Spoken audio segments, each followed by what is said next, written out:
बिस्मिल्लाहिर्रहमानिर्रहीम। नाज़रीन, एक नई वीडियो के साथ हाजिर खिदमत और उम्मीद करता हूँ मेरी इस वीडियो को भी आप उसी तरह पसंद करेंगे, सराहेंगे और कमेंट्स बॉक्स में जाके इस पर कमेंट्स करेंगे जिस तरह मेरी पिछली तमाम वीडियोस को आप लोगों ने अप्रिशिएट किया और कमेंट्स बॉक्स में जाके कमेंट्स किए। नए आने वालों के लिए वेलकम, खुश आमदीद और साथ रिक्वेस्ट मेरे चैनल को सब्सक्राइब करें, बेल आइकन को टच करें ताकि मेरी तमाम वीडियोस बआसानी आप तक पहुंच सकें और कमेंट्स बॉक्स में जाके इस पे ज़रूर कमेंट्स करें। नाज़रीन, एक छोटा सा नोट जो तकरीबन मैं आप हर वीडियो में अपने शुरू में कह रहा हूँ कि आजकल जैसा कि आपको मालूम है, पाकिस्तान के जितने भी जर्नैल पाकिस्तान के बनने के बाद से लेके अब तक जितने भी हैं, मैं उनके डे बाय डे उनके हालात ज़िंदगी, जो उन्होंने कारनामे किए जो कुछ भी किया, उस पर एक वीडियो बना रहा हूँ। और इसमें मेरी ज़ाती कोई राय नहीं है, मेरी ज़ाती किसी से कोई खुन्नक नहीं है। मैं साथ किताबों का हवाला दे रहा हूँ जो मुल्की और गैर मुल्की लोगों ने इनके बारे में जो कुछ कहा, साथ में उनके दोस्तों के जो उन्होंने कहा उसके मुताबिक उनका बाई नेम लेके उनका दोस्तों की राय पेश कर रहा हूँ, और जो उन्होंने अपनी ज़ाती डायरियों में लिखा उनके मुताबिक वो मैं आपको बता रहा हूँ। बाकी सच क्या है वल्लाह वाला, इसमें आप हतमी राय कायम नहीं कर सकते। आप खुद भी रिसर्च करें, हो सकता है इसमें काफ़ी बातें झूठी हो सकता है ये सब सच हो, यह अब आप पे मुनहसर है। आप भी रिसर्च करें, लेकिन जो कुछ मुझे मिला उस हालातों वाक़यात को जमा करके मैं आप लोगों के सामने पेश कर रहा हूँ। नई वीडियो के साथ हाजिर खिदमत हुई। नवाज जंजवा 3 जनवरी 1937 को चक्री राजगंज ज़िला जेलम में इंडियन आर्मी ऑफिसर राजा अब्दुल गफूर के घर में एक बच्चे की वलादत हुई जिसका नाम आसफ नवाज रखा गया। कहा जाता है कि आसफ नवाज जंजवा के दादा भी इंडियन आर्मी में ही मुलाजमत करते थे। बेनज़ीर भुट्टो के पहले दौरे हुकूमत में army chief general Aslam Beg को कहा गया कि फौज कराची में MQM के ज़ेर इंतज़ाम नोगो एरियाज़ को क्लियर करवाए। जनरल बेग ने कोर कमांडर कराची को वज़ीर-ए-आज़म के अहकामात से आगाह किया, मगर कोर कमांडर कराची ने ये अहकामात मानने से इनकार कर दिया। अलबत्ता कुछ अर्सा बाद जब ये कोर कमांडर खुद आर्मी चीफ बने तो MQM के ख़िलाफ़ मुल्क की तारीख का सबसे बड़ा ऑपरेशन लॉन्च किया। ये corps commander general Asif Nawaz Janjua थे जो बाद में आर्मी चीफ बने। जनरल मिर्ज़ा असलम बेग के जानशीन का इंतखाब करने के लिए सदर ग़ुलाम इसहाक़ खां को जो नाम भेजे गए, इनमें सरफ़हरिस्त जनरल शमीम आलम का नाम था जो सीनियर मोस्ट जर्नल थे। उसके अलावा corps commander Karachi general Asif Nawaz Janjua और corps commander Multan lieutenant general Hamid Gul के नाम भी पैनल में शामिल थे। जनरल हमीद गुल के आर्मी चीफ बनने के इम्कानात बहुत ज़्यादा रोशन थे। इसकी वजह यह थी कि न सिर्फ वज़ीर-ए-आज़म नवाज शरीफ उनके हमायती थे, बल्कि सदर ग़ुलाम इसहाक़ खां से भी हम जनरल हमीद गुल के अच्छे मुलासम थे। और दिलचस्प बात यह थी कि वज़ात खुद जनरल मिर्ज़ा असलम बेग भी अपने जानशीन के तौर पर जनरल हमीद गुल को देखना चाहते थे। अफ़गान जहाज़ में सरगर्म किरदार अदा करने वाले कमांडर गुलबदीन हिकमत यार ने भी जनरल हमीद गुल को सिपह सलार बनाने की सिफारिश की थी, मगर अमेरिकी मुखालफत के बाद जनरल हमीद गुल आर्मी चीफ ना बन सके। जनाब ये देखें, यानी तकरीबन मोस्टली यानी अपर हैंड जितने 4-5 बंदे उनमें बजाते खुद सिपह सलार, वज़ीर-ए-आज़म, सदर, फिर अफ़गान कमांडर हिकमत यार, ये सब चाहते थे कि जनरल हमीद गुल सिपह सलार बने।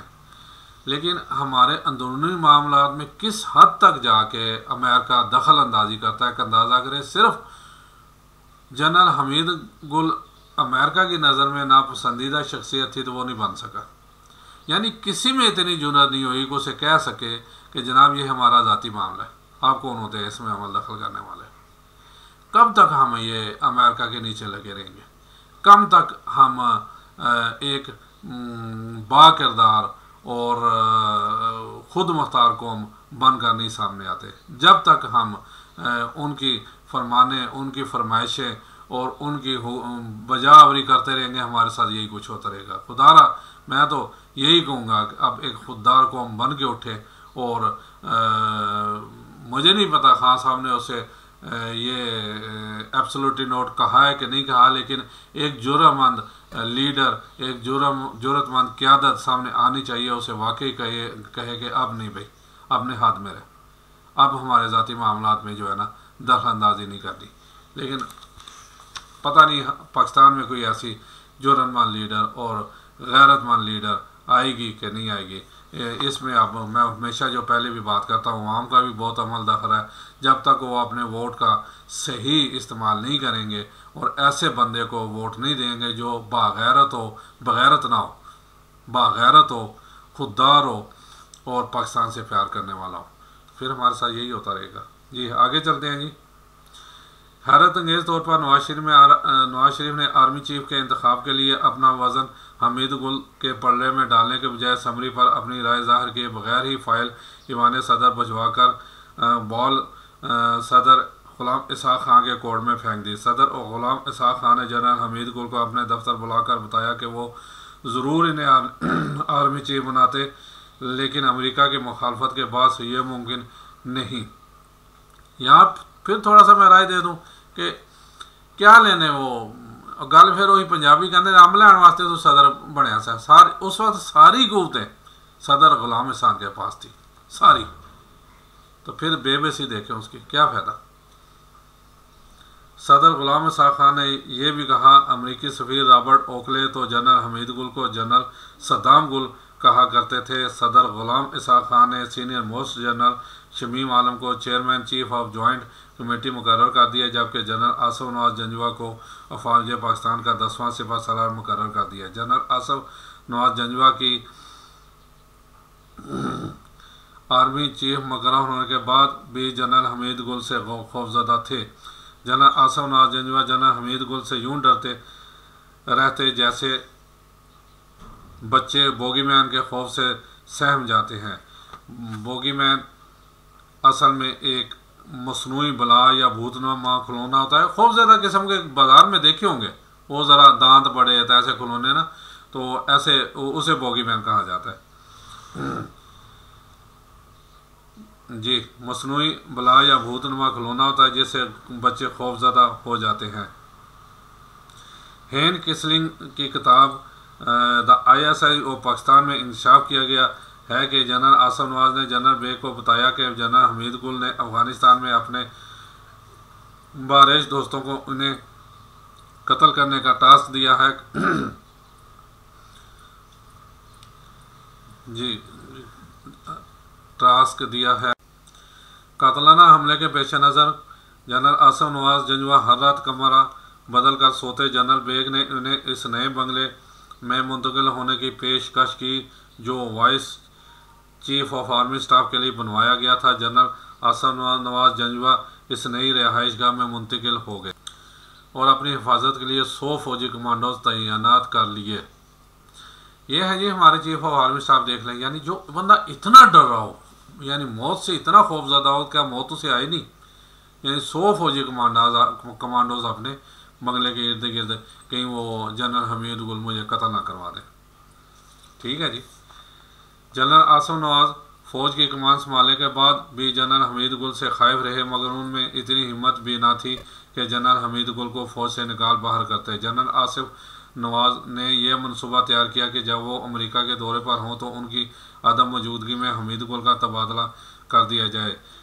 CGS lieutenant general Farooq Khan ने corps commander Lahore general Jahangir Karamat को कोर कमांडर मुल्तान के तौर पर चार्ज लेने का हुक्म दिया, जबकि लेफ्टिनेंट जनरल हमीद गुल का तबादला डिफेंस प्रोडक्शन कम्प्लेक्स टेक्सला में कर दिया गया। जनरल हमीद गुल ने नई पोस्टिंग लेने से इनकार कर दिया तो उन्हें फ़ौज से कबल अज़ वक्त रिटायर्ड कर दिया गया। जनरल आसफ नवाज जंजवा सिपह सलार थे तो कराची में ऑपरेशन ब्लू फॉक्स और फिर ऑपरेशन क्लीन अप शुरू हुआ। MQM पर गैर मुल्की फंडिंग और सिंध की अलहदगी का इल्ज़ाम लगाया गया। जनापुर के नक्शे बरामद करने का दावा भी किया गया, लेकिन corps commander Karachi lieutenant general Naseer Akhtar brigadier Imtiaz Billa ने रिटायरमेंट के बाद ये इतराफ़ किया कि जनापुर महज सियासी ड्रामा था जो MQM के ख़िलाफ़ रचाया गया और फ़ौज ने कभी भी MQM के दफातर से जनापुर के नक्शे बरामद नहीं किए। जनाब यहाँ एक छोटी सी मैं फ़ौज से अब डायरेक्ट रिक्वेस्ट करूँगा, देखें अब ये रिटायरमेंट के बाद जो है ना बयान दे रहे हैं दोनों रिटायर्ड लेफ्टिनेंट साहिबान जनरल नसीर अख्तर और ब्रिगेडियर इम्तियाज़ बिल्ला। आप कह रहे हैं जी ऐसी कोई चीज़ नहीं थी, ये ड्रामा लगाए, यानी उन पर तोहमत लगाई गई थी। या तो ऐसी करतूतें वैसे नहीं होनी चाहिए। झूठा प्लान किसी के लिए नहीं बनाना चाहिए। वो कभी गद्दार करते हैं तो कभी वो मुहिब वतन बन जाता है। लेकिन अगर कर भी दिया था तो बाद भी इन्होंने अगर बयान दिया तो फिर इन्हें फिर भी सज़ा मिलनी चाहिए थी कि ये फौजी राज क्यों लीक आउट किए। पहले तो ये नहीं होना चाहिए था। फौज में होते हैं तो जो कुछ हो रहा होता है आमीन उसमें सब बराबर के हिस्सेदार होते हैं। जब रिटायर होते हैं, जब आजकल भी जैसे कई हमारे आर्मी चीफ रिटायर जो है ना वो खान साहब के साथ खड़े और फौज को बुरा भला कह रहे हैं, ये क्या है? ये खिलवाड़ नहीं हो रहा है इस मुल्क में? जब इक़्तिदार में आते हैं तो सब कुछ जायज़ होता है। जब इक़्तिदार से बात वही फिर सियासतदानों की आ गई ना कि सियासतदान जब हुकूमत में होते हैं तो सब अच्छा है, हुकूमत से बाहर होते हैं फिर उन्हें ख्याल आ जाता है जी ये कमज़ोरियाँ ये काम नहीं हो रहे और ख़ुद भी वही सारा कुछ कर रहे होते हैं। क्यों इस मुल्क के साथ खिलवाड़ कर रहे हो आप सब मिल के? खुदारा ऐसा ना करो, ये मुल्क बाकी नहीं रहेगा अगर यही चीज़ करते रहे तो। मैं ख्वाब खरगोश के मज़े नहीं ले रहा या मैं उस एक आर्जी उसमें मुब्तला नहीं हो जी। पाकिस्तान ता क़यामत का कायम दायम रहेगा, अल्लाह करे ऐसा हो। लेकिन उसमें हमारी करतूतें भी सही होनी चाहिए ना। हमारी करतूतें ये हैं, ये सामने नज़र आ रही हैं जो कुछ हो रहा है, और फिर कहें जी और हमारे साथ देखें इंडिया कहाँ से कहाँ पहुँच गया। हमें एक चीज़ मान के एक आगे बढ़ने की कोशिश करनी चाहिए कि वो अपने हुकूमती मामलात में और नेशनल इश्यूज़ में वो एक पेज पे इकट्ठे हैं, और हम तो 10-12 पेजों पे इकट्ठे नहीं हैं भाई। हर एक ने 1-1.5 इंच की अपनी मस्जिद बना के बैठे हुए हैं, चाहे वो फौज है, चाहे जज हैं, चाहे सियासतदान है, चाहे ब्यूरोक्रेट है, और अवाम में भी यही हाल है। तो खुदारा ऐसा ना करे। नवाज शरीफ के जनरल आसिफ नवाज जंजवा के साथ इख्तलाफात का आगाज़ जनरल हमीद गुल की कबल वक्त रिटायरमेंट से हो चुका था। ताहम जब नवाज शरीफ जनरल नासिर को ICI DGISI लगाने का फैसला किया तो इन्हें फ़ौज की तरफ से सख्त मज़ामत का सामना करना पड़ा। फ़ौज की तरफ से एतराज़ किया गया कि इंजीनियरिंग कोर के एक अफसर को उठाकर DGISI लगा दिया गया, इसका इंटेलिजेंस से क्या काम। हालांकि ये इस नौइयत की पहली मिसाल हरगिज़ ना थी, बल्कि जब ज़ियाउल हक खुद साख्ता सदर मुल्क थे तो उन्होंने इंजीनियरिंग कोर के मेजर जनरल आगा नेक मोहम्मद को IB का चीफ लगाया। मियां नवाज शरीफ की तरफ से जनरल आसिफ नवाज जंजवा को BMW गाड़ी बतौर तोहफ़ा देने की बातें भी ज़बान ज़द आम रहीं। जनरल आसिफ नवाज जंजवा के भाई शुजा नवाज ने भी अपनी किताब क्रॉस्ड सोर्ड में भी इस पेशकश का तज़किरा किया। जब शुजा नवाज के मुताबिक जनरल आसिफ नवाज जंजवा को पहली पेशकश की उस वक्त हुई जब इन्हें जाती उम्रा में खाने पर बुलाया गया। मियां मोहम्मद शरीफ ने जनरल आसिफ नवाज जंजवा को एक तरफ ले जाकर कहा कि नवाज शरीफ और शहबाज शरीफ दोनों तुम्हारे छोटे भाई हैं, इनसे कभी कोई गलती हो जाए तो मुझे बताना, मैं इन्हें सीधा कर दूंगा। चूँकि आप इनके बड़े भाई हैं, ये दोनों भाई BMW लेने के चक्कर में हैं, मगर आप चूँकि मेरे बड़े बेटे हैं इसलिए पहली BMW आपके लिए मंगवाई है, दूसरी बार, और ये उन्होंने लेने से इनकार कर दिया। देखिए ये एक प्लस पॉइंट है, यानी जनरल आसिफ नवाज जंजवा 3 दफ़ा उन्हें ऑफर हुई और तीनों दफ़ा उन्होंने ठुकरा दी। दूसरी बात शहबाज शरीफ ने BMW की चाबी लेकर आए, मगर जनरल आसिफ नवाज ने यह तोहफा लेने से इनकार कर दिया। तीसरी मरतबा वज़ीर आज़म नवाज शरीफ ने खुद गाड़ी की पेशकश की। मरी में वज़ीर आज़म नवाज शरीफ से मुलाकात के बाद जनरल आसिफ नवाज जंजवा जब रुखसत होने लगे तो नवाज शरीफ ने पूछा, आपके पास कौन सी गाड़ी है? जनरल आसिफ नवाज जंजवा ने जवाब दिया, मेरे पास टोयोटा क्राउन है। नवाज शरीफ ने कहा कि यह गाड़ी आपके शायाना शान नहीं, और फिर एक मुलाजिम को इशारा किया और उसने BMW की चाबी लाकर दे दी। नवाज शरीफ ने कहा कि यह गाड़ी आपके शायाना शान है। जनरल आसिफ नवाज ने शुक्रिया अदा करते हुए कहा कि मेरे पास जो गाड़ी है मैं इस पर बहुत खुश हूँ। नवाज शरीफ बरमला कह चुके थे कि वो डिक्टेशन नहीं लेंगे। अच्छा, यहाँ एक और थोड़ा सा मैं ऐड कर दूँ। देखें, बात वही है कि बदनाम तो वैसे आसिफ जरदारी है, लेकिन खुल के ये रिश्वतें देने और लोगों को सियासत में पैसे पकड़ाने का काम जो है ना खैर से मियाँ साहब के, और बिरयानी की देगें पका दें, खुद भी खाओ तो मैनू भी खाओ, यानी ये रीद जो है ना खैर से मियाँ साहब ने डाली। ये देखें उसका सबूत है। BMW 3 दफ़ा, उसके बाप ने भी, उसके दूसरे भाई ने भी, इसने भी 3 दफ़ा BMW जनरल आसिफ नवाज जंजवा। इस बारे में मैं उसे सलूट पेश करता हूँ कि उन्होंने इनकार कर दिया। देखें जो हक बात है वो करनी चाहिए।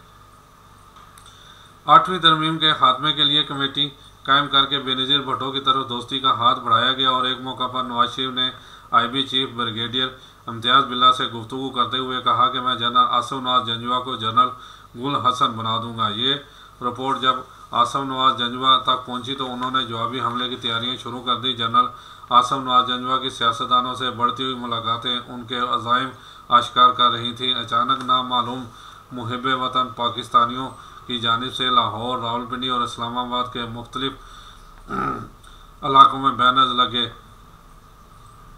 नज़र आने लगे जिन पर लिखा होता था जनरल आसिफ नवाज आओ मुल्क बचाओ, पाकिस्तानी कौम और पाकिस्तान को आपकी ज़रूरत है। ये तो होता है जी, ये बिल्कुल ऐसे ही है।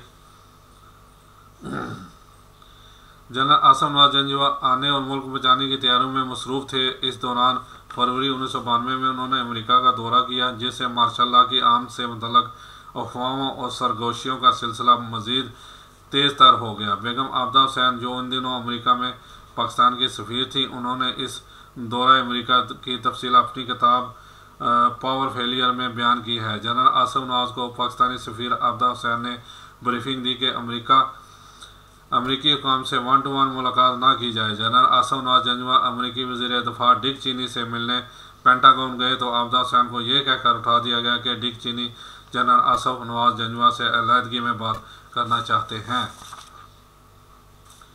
डिक चीनी ने कहा, अगर तुम पाकिस्तान का एटमी प्रोग्राम रोल बैक कर दो तो बेशक मार्शल लॉ लगा सकते हो, अमेरिका को कोई एतराज़ नहीं। शुजा नवाज की किताब क्रॉस्ड स्वॉर्ड्स में बयान करदा तफसील के मुताबिक जनरल आसिफ नवाज जंजवा इससे कबल CIA हुकाम से ये भी पूछ चुके थे कि क्या अमेरिका ये चाहता है कि अफवाज पाकिस्तान मुदाखलत करें और मार्शल लॉ लगा दें। जनरल आसिफ नवाज के एटमी प्रोग्राम से मुतल्लिक़ ख्यालात किसी से ढके छुपे ना थे। यही वजह है कि अमेरिका ने एटमी प्रोग्राम रोल बैक करने के औज़ मार्शल लॉ लगाने की इजाज़त दे दी। अफवाहों का बाजार खूब गर्म था। जनवरी 1993 में ये बात ज़बान ज़द आम थी कि किसी भी रोज़ फ़ौज टेक ओवर कर सकती है, मगर इस दौरान 8 जनवरी 1993 में एक हादसे ने इन अफवाहों का गला घोंट दिया। अफवाज पाकिस्तान के सरबराह जनरल आसिफ नवाज जंजवा ट्रेड मिल पर वर्जिश करते हुए गिरे और दुनिया से रुखसत हो गए। जनरल आसिफ नवाज जंजवा की अहलिया ने खदशा ज़ाहिर किया था कि इनके शोहर को जहर दिया गया है। जनरल आसिफ नवाज जंजवा के भाई शुजा नवाज ने भी तहकीकात का मुतालबा किया तो कब्र कुशाई करके चंद पार्चाजात लिबर्टी में टेस्ट के लिए भेजे गए, मगर जहर के असरात सामने ना आए और यूँ ये केस दफ्तर खारजा हो गया। जनाब ये है जनरल आसिफ नवाज जंजवा की ज़िंदगी पे कुछ उसके हालात वाक़यात। असल में बाकी रही वो लिबर्टी टेस्ट का, तो भाई पाकिस्तान में कुछ भी हो सकता है। पाकिस्तान में रिपोर्ट बदली भी जाती हैं, फ़ैसले भी चेंज हो जाते हैं और गवाहियाँ भी चेंज हो जाती हैं। पाकिस्तान वो वाहिद मुल्क है जिसमें कुछ भी हो सकता है। कोई नामुमकिन चीज़ पाकिस्तान में, नामुमकिन का लफ्ज़ पाकिस्तान में नहीं है, बशर्ते बंदा ज़िंदा हो, बशर्ते हमारे में वो काली भीड़ें मौजूद हों जो पैसे लेके सब काम करवाती हैं या करती हैं। उम्मीद है मेरी ये वीडियो आप लोगों को पसंद आएगी। कमेंट्स बॉक्स में ज़रूर कमेंट्स दीजिएगा। एक नई वीडियोस के साथ इंशाल्लाह फिर हाजिर खिदमत होऊंगा। इजाज़त चाहता हूँ। अस्सलाम वालेकुम व रहमतुल्लाहि व बरकातुहू।